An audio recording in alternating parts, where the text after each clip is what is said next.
First of all, I want to thank you for coming today. This is an important part of this upcoming election. I can guarantee you that none of the other parties, as of today, have listed anything in their economic plan about job creation and job growth in the province. They don't have a plan. The Buffalo Party has a fantastic plan for growing this economy and stabilizing employment in the province. So what we're going to do is, number one, we're going to increase drilling in Saskatchewan to 1 million barrels a day. This creates jobs in the oil field where they're high-paying jobs, and they will build up the economies in small town Saskatchewan. Also, what we're going to do is we're going to use a farm model for drilling oil.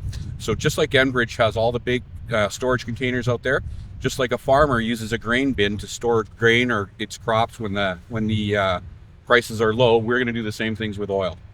So we're going to drill oil. We're going to build these massive storage facilities all over Saskatchewan, wherever they need to be built, which creates good construction jobs. Thousands of construction jobs to build these facilities, and maintenance jobs once they're complete to operate them. So when oil is at $20 a barrel, we'll still keep drilling. We'll fill those tanks. When oil goes to $70, $80, $90 a barrel, we will let that oil go, and those revenues will come into the province in royalties. And what we'll use those for is for an infrastructure fund. So we can use that money for roads. We can use that money to remove taxes. When we get to 1 million barrels a day, we'll remove the PST on everything. When we have 1 million barrels a day, we are able to get us out of this debt that we're in, the $21 billion deficit that we're in currently. Nobody has a plan for how to remove the debt.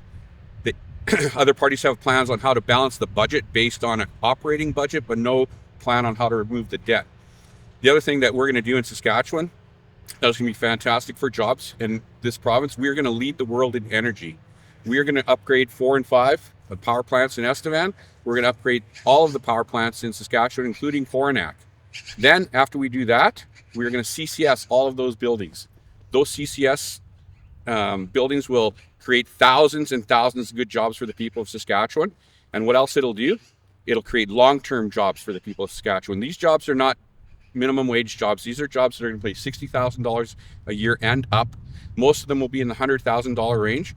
And this is a solid plan to help to do another thing. What this does is, as we create those jobs and people get back to work, it increases revenues for the province based on income tax. We don't have to raise taxes on anybody to do our projects. The Buffalo Party works within its budget, and what we'll do with this new revenue is pay down the debt, increase our funding into healthcare and education, and make Saskatchewan the best place to live in Canada. What about building refineries? Like, we're in a short supply of that in Canada. A lot of our oil actually goes to Houston. You refine there. What about that? We have a plan for that too. I'm glad you asked that question, because we are already planning on building small upgraders and refineries right now in rural cities. So cities like Arcola, Cardiff, Torquay, Unger, they have no ability to attract residents to their cities because they don't have industry. We have oil all over the province. How do we keep this small town Saskatchewan growing? Is by giving them opportunities like that. So look, again, good construction jobs to build these facilities, good operational jobs to maintain them and keep them running, and it creates businesses that are suppliers, right? And that's what people don't understand. If you end up closing coal and closing power, it's not just those 1,000 jobs that you lose. You also lose all the jobs for people who own small businesses that supply those operational facilities, right? So it is you can't look at the tree for the forest. You have to look at the big picture. And that's why upgraders and refineries will be fantastic for the people of Saskatchewan. And then the other thing that we'll do is we will work to upgrade the Churchill port and use that to our advantage to ship our products all over the world. When you look at the other alternative energies right now, they don't create a lot of jobs, right? Once there's construction jobs, well, they build them.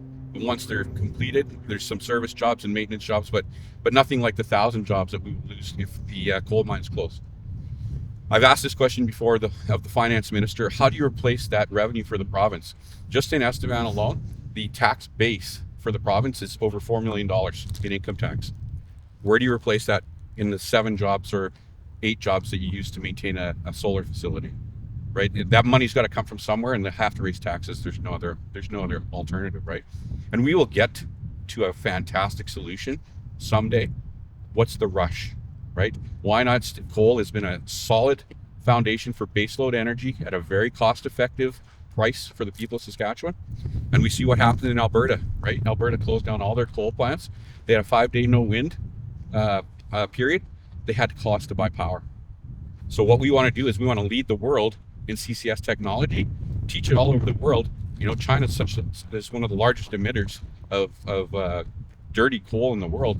We can teach them how to do our CCS and send people all over the world from Saskatchewan to do that. SaskPower ran a negative budget. I think it was 2 years ago, $187 million. They had to raise ratepayers' fees for their power bills for 8%, right?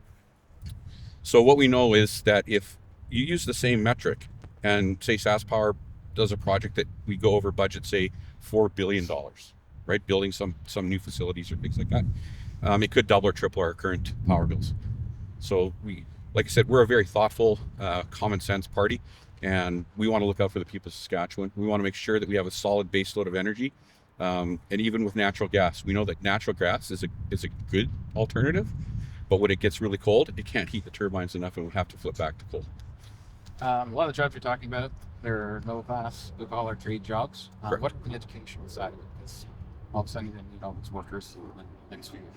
Well, we've come up with an idea that just like we're going to use a university model for education. So grade 9, grade 10, you'll take your core classes, your Englishes, your math, your science, classes like that. Then grade 10, same thing. You'll get your core classes completed, and then you can move into we will do a specific field of studies or trades, right?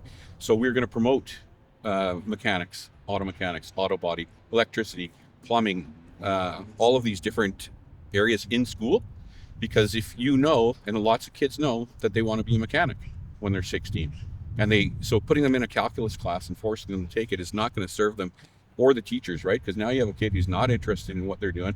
And I think making education different is something that we need to do, because it works in university, and why shouldn't it work in high school?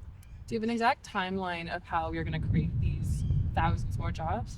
Well, it's right away. Like as soon as we get in, we'll start to implement legislation to get the drilling going.